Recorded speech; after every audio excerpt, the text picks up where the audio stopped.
So ಇವತ್ತಿನ special ಏನಪ್ಪಾ ಅಂತ ಅಂದ್ರೆ ಸಂಡೇ ಆಗಿರೋದ್ರಿಂದ ಲಿವರ್ ರೈಸ್ ಮಾಡ್ತಿದೀವಿ. ಸೊ ಅದಕ್ಕೆ ಏನೇನ್ ಬೇಕಂತ ಇಲ್ಲಿ ಎಲ್ಲ ರೆಡಿ ಮಾಡಿ ಇಟ್ಕೊಂಡಿದೀನಿ. ಏನೇನ್ ಬೇಕಂತ ಹೇಳ್ತೀನಿ. ಸೊ ಮಾಡೋದು ಹೆಂಗೆ ಅಂತ ನೋಡೋಣ ಬನ್ನಿ. ಮೊದಲನೇದಾಗಿ ಅಕ್ಕಿ ತಗೊಂಡಿದೀನಿ, ಆಮೇಲೆ ಲಿವರು, ಆಮೇಲೆ 1 ಈರುಳ್ಳಿ, 3 ಟೊಮೊಟೊ, ಇದು ಗ್ರೀನ್ ಪೇಸ್ಟ್. ಇದಕ್ಕೆ ಏನೇನ್ ಹಾಕ್ಬೇಕಂತಂದ್ರೆ ಶುಂಠಿ, ಬೆಳ್ಳುಳ್ಳಿ, ಕೊತ್ತಂಬರಿ, ಪುದೀನ, ಹಸಿರು ಮೆಣಸಿನ್ಕಾಯಿ ಎಲ್ಲ ಹಾಕಿ ಪೇಸ್ಟ್ ಮಾಡಿ ಇಟ್ಕೊಂಡಿದ್ದೀನಿ. ನೆಕ್ಸ್ಟು ಮೊಸರು, ಇದು ಓಲ್ ಸ್ಪೈಸಸ್ಸು. ಇಲ್ಲಿ ಬಂದ್ಬಿಟ್ಟು ಮಸಾಲೆ. ಇದಕ್ಕೆ ಏನೇನು ಹಾಕಿದ್ದೀನಪ್ಪ ಅಂದರೆ ಮೊದಲನೇದಾಗಿ ಖಾರದ ಪುಡಿ, ಧನಿಯಾ ಪುಡಿ, ಜೀರಿಗೆ ಪೌಡ್ರು, ಗರಂ ಮಸಾಲ ಮತ್ತು ಉಪ್ಪು, ಲಾಸ್ಟು ಎಣ್ಣೆ. ಸೊ ಇವಾಗ ನಾವು ಲಿವರ್ನ ಮ್ಯಾರಿನೇಟ್ ಮಾಡ್ಕೊಳ್ಳೋಣ. ಇದಕ್ಕೆ ಏನೇನು ಹಾಕ್ಬೇಕಂದ್ರೆ 1/4 ಕಪ್ಪಷ್ಟು ಮೊಸರು, ನಾವು ಓಲ್ ಸ್ಪೈಸಸ್ ಏನೇನು ತಗೊಂಡಿದ್ವಲ್ಲ ಈ ಮಸಾಲೆಗಳನ್ನೆಲ್ಲ ಹಾಕೋದು, ಹಾಕ್ಬಿಟ್ಟು ಚೆನ್ನಾಗಿ ಮಿಕ್ಸ್ ಮಾಡಬೇಕು. ಮಿಕ್ಸ್ ಮಾಡಿ ಇದಾಯ್ತು. ಇವಾಗ ಹೆಂಗ್ ಮಾಡೋದು ಅಂತ ಅಂದ್ಬಿಟ್ಟು ನೋಡೋಣ ಬನ್ನಿ. ಕುಕ್ಕರ್ ಇಟ್ಕೊಂಡಿದೀವಿ, ಇವಾಗ ಎಣ್ಣೆ ಹಾಕೋಣ.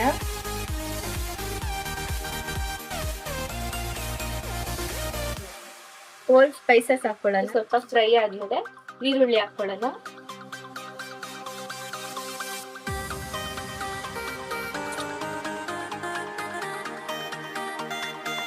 ಈರುಳ್ಳಿ ಸ್ವಲ್ಪ ಗೋಲ್ಡನ್ ಕಲರ್ ಬರೋವರೆಗೂ ಫ್ರೈ ಮಾಡ್ಕೊಳ್ಳೋಣ. ಸೊ ಇವಾಗ ಗೋಲ್ಡನ್ ಕಲರ್ ಬಂದರೆ ನಾವು ಮಾಡಿಟ್ಕೊಂಡಿದ್ವಲ್ಲ ಗ್ರೀನ್ ಪೇಸ್ಟು, ಅದನ್ನ ಹಾಕೊಳ್ಳೋಣ.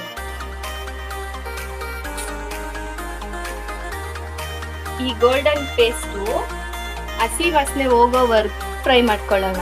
ಸ್ಮೆಲ್ ಮೇಲೆ ಲಿವರ್ ಹಾಕೊಳ್ಳೋಣ. ಚೆನ್ನಾಗಿ ಮಿಕ್ಸ್ ಮಾಡಿಕೊಂಡು ಸ್ವಲ್ಪ ಎಣ್ಣೆಲಿ ಫ್ರೈ ಮಾಡ್ಕೊಳ್ಳೋಣ. ಸೊ ನೀವು ನೋಡ್ತಿರ್ಬೋದು ಎಲ್ಲ ಎಣ್ಣೆ ಬಿಟ್ಕೊಂಡಿದೆ. ಇವಾಗ ಟೊಮೊಟೊ ಹಾಕೊಳ್ಳೋಣ.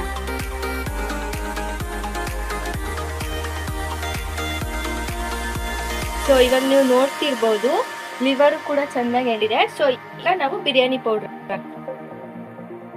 ಸೊ ಮಸಾಲೆ ಎಲ್ಲ ಮ್ಯಾರಿನೇಟ್ ಆಗೋ ಹಾಕಿದ್ವಲ್ಲ, ಸೊ ಅದಕ್ಕೆ ಬರೀ ಬಿರಿಯಾನಿ ಪೌಡರ್ ಅಂತ. ಸೊ ಇವಾಗ ನೀವು ನೋಡ್ತಿರ್ಬೋದು ಇದೆಲ್ಲ ಚೆನ್ನಾಗಿ ಎಣ್ಣೆ ಬಿಟ್ಕೊಂಡಿದೆ. ಇವಾಗ ನಾವು ಅಕ್ಕಿ ಹಾಕೋಣ.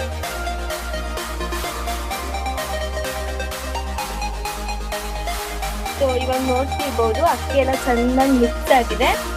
ಇವಾಗ ನಾವು ಯಾವ ಲೋಟದಲ್ಲಿ ಅಕ್ಕಿ ತಗೊಂಡಿದ್ವೋ ಅದರಲ್ಲೇ ನಾನು 2 ಲೋಟ ಅಕ್ಕಿ ತಗೊಂಡಿದ್ದೆ. ಸೊ 4 ಲೋಟ ನೀರು ಹಾಕ್ತಾ ಇದ್ದೀನಿ.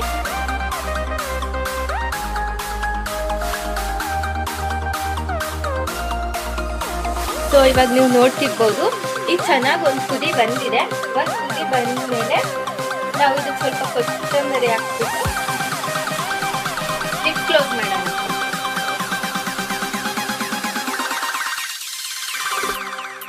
ವಿಸಿಲ್ ಕೂಗಿಸ್ಕೊಂಡಿದ್ದಾಗಿದೆ. ಇವಾಗ ಲಿಡ್ ಓಪನ್ ಮಾಡೋಣ. ಲಿಡ್ ಓಪನ್ ಮಾಡ್ತಿದ್ದಂಗೆ ಮನೆ ಫುಲ್ ಘಮ ಘಮ ಅಂತ ಸ್ಮೆಲ್ ಬರ್ತಿದೆ. ಸೊ ಇದಕ್ಕೆ ಸ್ವಲ್ಪ ಲಿವರ್ ಗ್ರೇವಿ